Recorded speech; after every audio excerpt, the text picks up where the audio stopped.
I said in the last video that we would start on the south side of Black River, and where should we start?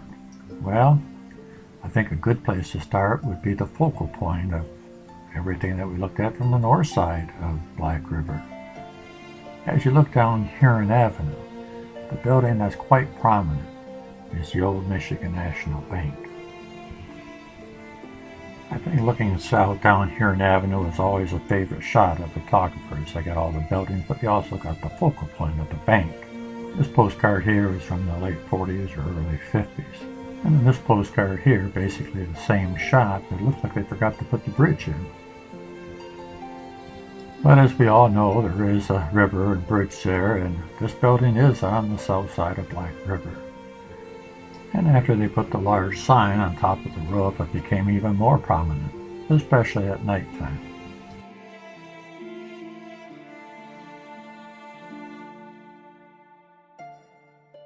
Of course, today that sign says Bank of America instead of Michigan National Bank. But as you can see from this photo here, even though it says Bank of America, Michigan National Bank is not forgotten because it's still on the side of the building here. As you cross over the Military Street Bridge, today it looks like this. You have the bank there, and then in this section right here where the trees are, this used to be a bank also, the People's Bank. And these two banks anchor at the south side of the river. There may have been other banks in Port Huron, but those were the two main banks, People's and Michigan National. It was convenient for all the merchants. They traded at one or the other. But we'll look at the People's Bank later on. Let's get back to the Michigan National Bank. I always thought that this bank here, this building, was a majestic looking building. The architecture of it I thought was amazing. Maybe it was just growing up and being so big and so majestic looking and awesome. And especially the insides. I wish I had pictures of the inside, but I don't. According to the cornerstone, it was built in 1927. I remember as a boy entering the front door, and you walked in and it was just like going into church. It was just an awesome experience, and usually you don't feel that way when you go into a bank. All the tellers were on the left-hand side, and then there was like little fences around the bank loan officers and their assistants. And as you walked in, if you went to your right, and going out to the side, you had this large scale that you could just step on and get your weight. You didn't have to put a penny in it or anything. And it was, I think it was all brass or bronze. And it was pretty neat looking scale for a kid. We always went on it as we took a shortcut through there. We took a shortcut through there because the A&P store used to be directly behind the bank, and you could go in the front door and go kitty corner through the bank and out the side door and get to the A&P or anything else down that block. It was a little bit of a shortcut, and it gave us an excuse to go in the bank. This is a fairly current picture of what the side entrance looks like to the bank. If you were coming from the street inside the bank, there was this vestibule here. And right where you see the shelves there to your right, that was all open, and it was like a confection stand. You could buy candies, newspapers, whatever inside there. And they did a lot of business from the people going back and forth. The elevator isn't how I remember it. I remember the elevator being all wood, kind of a dark wood, but a very handsome wood.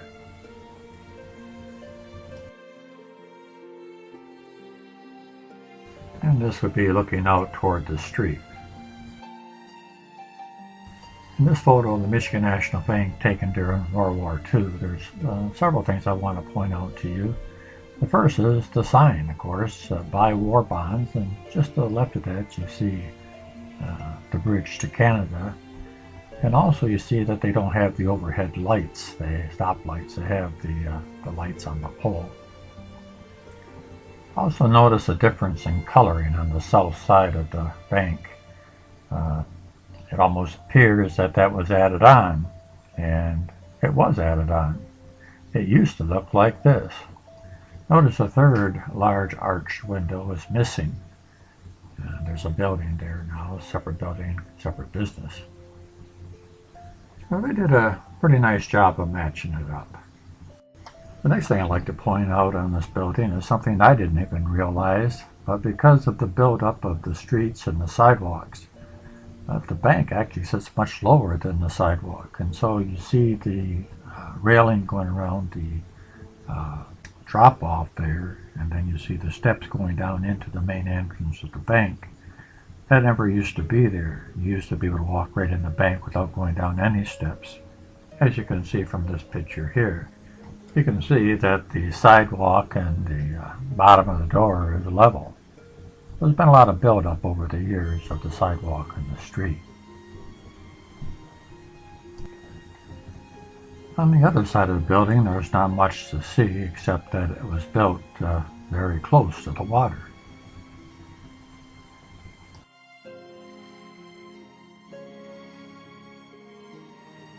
I thought you might enjoy seeing a short film clip from 1942 that my dad took. I slowed it down a little bit so you could see it a little bit longer. But if you notice here, you see the two archways on the side, but you don't see the third, so the addition hadn't been added on to the bank yet.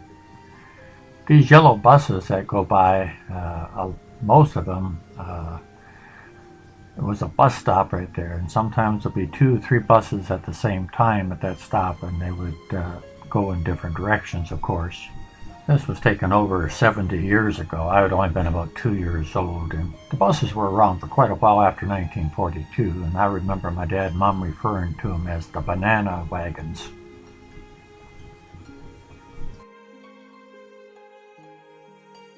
My mother was driving the car, and I guess you'll never know if she hit that pedestrian walking across in front of her. Actually, she didn't. Before it was the Michigan National Bank, back in the 30s, it was the Federal Commercial and Savings Bank, as you can see from this advertisement here. This is actually the second bank that Federal Commercial and Savings Bank occupied at this location, or very near this location. But we'll look at that a little bit later. But before the building that housed both these banks that we've been looking at was built, there was another large building here, a retail building, and also a smaller building that was a bank. The retail anchor of this building was Foster Brothers Shoes, a very prominent shoe store in Port Huron for over 50 years. This photo is looking east from Water Street, as is this picture here, looking down Water Street. There's a large building, a 4-story building, that housed not only retail, but also quite a bit of office space as well. But the retail anchor of this building was Foster Brothers Shoes. The one thing I did notice about this business is that he was pretty good at advertising. He had that large sign on top of the building. He has lots of signs, and it looked like the window is filled with the shoes. He even has one sign, you can't really see it here, but in this next picture you can see it pretty well. It's a shoe that sticks out horizontally from the building. That has the name of Foster on it. Here's another nice picture of the store. This doorway here would have been located presently right in this inset here where the Bank of America is now. In this brochure from 1900, it says this about Foster's. Foster Brothers Popular Shoe House was originally established by Andrew Foster in 1865, and he continued in the business till he gave the business to his sons, Fred and Will Foster, that you see pictured here. It goes on to say this: their store is replete with the most up-to-date and complete stock in the city. They occupy one of the most prominent corners in the city, and their patronage extends all over the county. Personally, they are liberal and progressive, up-to-date businessmen. This gives you an aerial view of the Water Street side of the building, and on this side of the building you can see there's another business here as well that's quite prominent. It's a printing and binding company that's owned by William Canham. I always thought that this building took up all the space all the way to the river, just like Michigan National Bank did. But I was wrong. When I first saw this postcard here, of course I was fascinated with the bridge, but then when you look a little further, you see this beautiful bank there to your right, and I'm saying that's not the Michigan National Bank, and that's not the building that Foster's was in, so that must have been the building before Foster's. But I was wrong again. This building actually sat beside the building that Foster's was in. There was enough room between the building Foster's is in and the Black River to put this building here. And we'll get another view of it in just a second.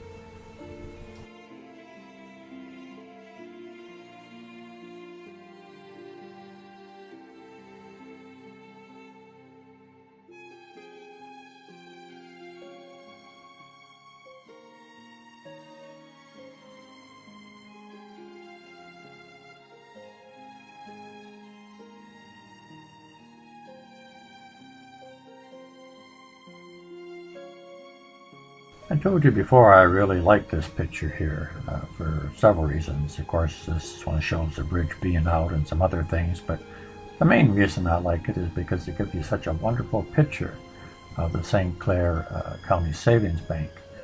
And it shows the front, it shows the sides, a great profile. Let's take a look at it.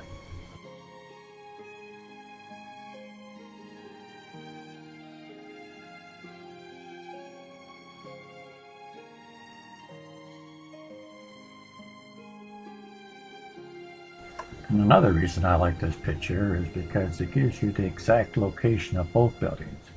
And you can see for certain they're side by side there. And I never would have thought that. You learn something new every day. In this photo here, they're showing off their streetcar. And we'll look a little closer at that when we do our video on streetcars. But also notice what's in the background there to your right. St. Clair County Savings Bank.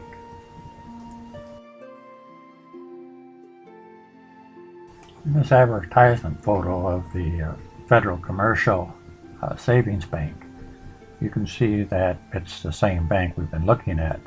They took over for the St. Clair County Savings Bank, probably in about the 30s. It does give you a pretty good view of the doorway of the bank, though. Here's a postcard that shows the building where Foster Shoes was. And if you didn't have a couple of these other pictures, you would have thought that that building there took up the whole block all the way to the river.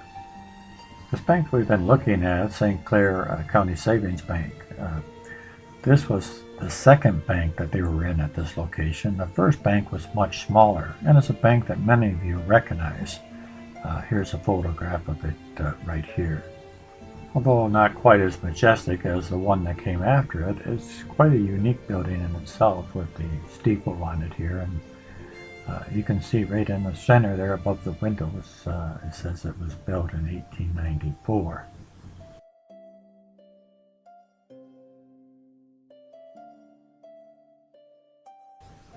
And we have some dentists above the bank. And there shows the entrance, and then to your left you can see the ferry boat going out into St. Clair River.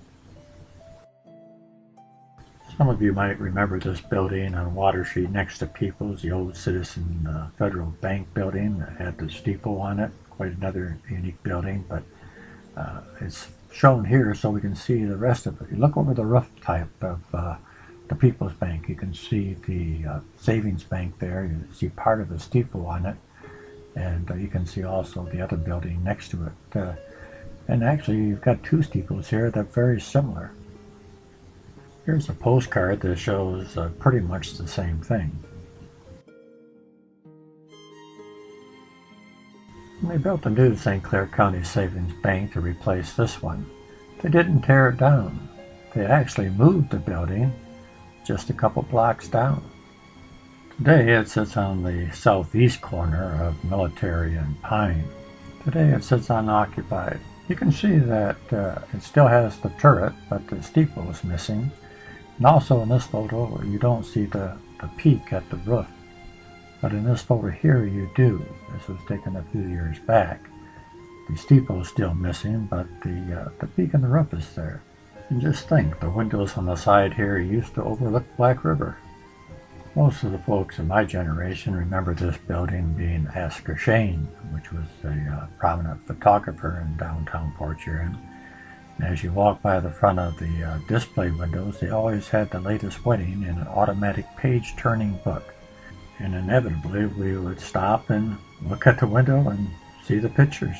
It was pretty neat.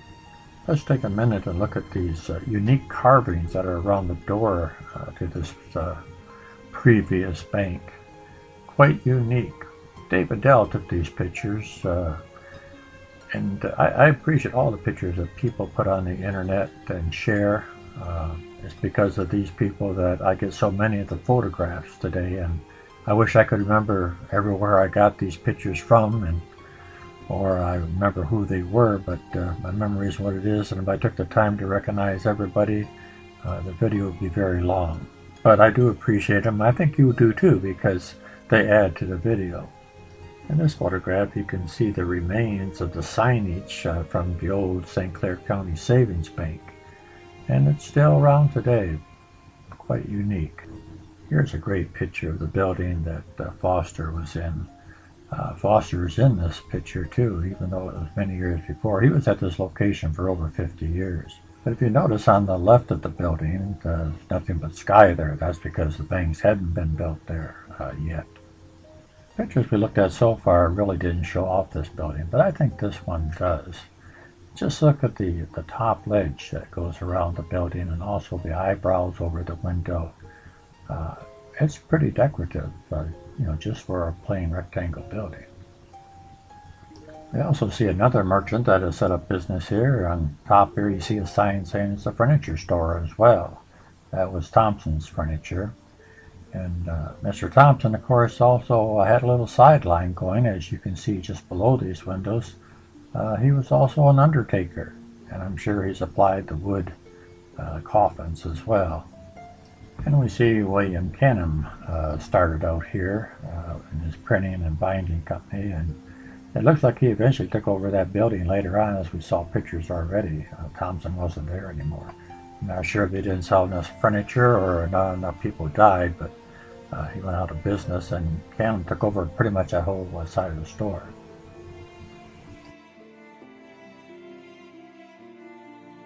Alright, let's look at some of the folks and see what's on the road and sidewalk in front of the store here. Yeah, looks like horses and wagons getting ready to load up or unload. And look at this young gal here. Got a dog laying down there in the gutter. I wonder if it's her dog or if it's dog just laying around.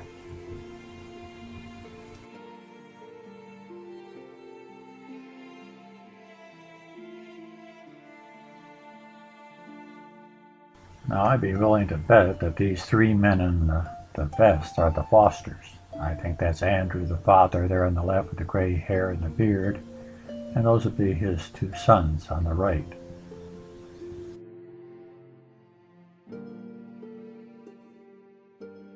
It would appear that right next to Foster's shoe store there was a barber shop. You can see the striped pole there.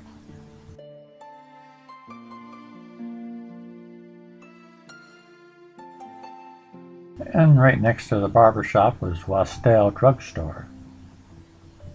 You can see the signage above it and to the side there. That signage above is also used in their advertising display.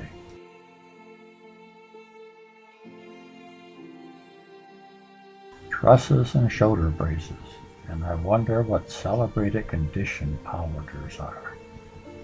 This gives you a good picture of the front of the building. You can see Wastel Drugs there.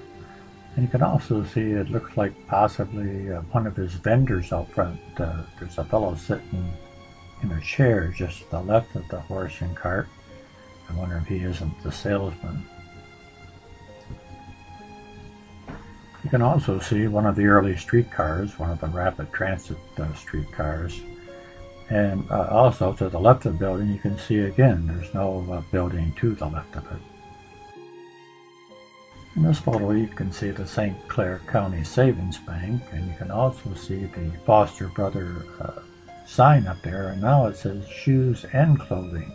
So they must have expanded. Well, they did, because look at this ad.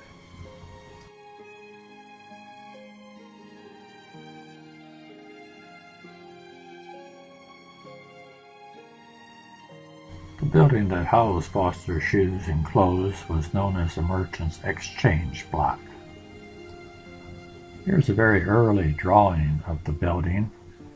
You can see Black River behind it with the schooners, no other buildings there. It gives you kind of an idea what it looked like before Foster's was there. You can see from the front signage that Wastel Drugs was still there.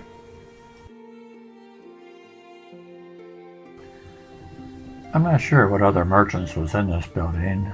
There is some signage, but you can't read it, so it's hard to say. I doubt if Foster's was there at the time because they were really big on signage. And what this is on the side, I really don't know. It looks like some type of awning system, but it doesn't face the east or west, so I'd be surprised if it was. It might possibly be like a fruit market, vegetable market, where they had some protection from the rain maybe. I guess we'll never know. We started this video by saying that the folks that looked down Huron Avenue had a focal point. But the focal point changed over different generations. Today's generation will remember that focal point as Bank of America. My generation and my father's generation remember this as the Michigan National Bank. However, my grandfather's generation would remember it as St. Clair County Savings Bank. And the generations before that would remember it as the Merchant Exchange Block. But no matter what generation it was always something to behold. In our next video, I think maybe we'll walk across the street and take a look at the People's Bank building.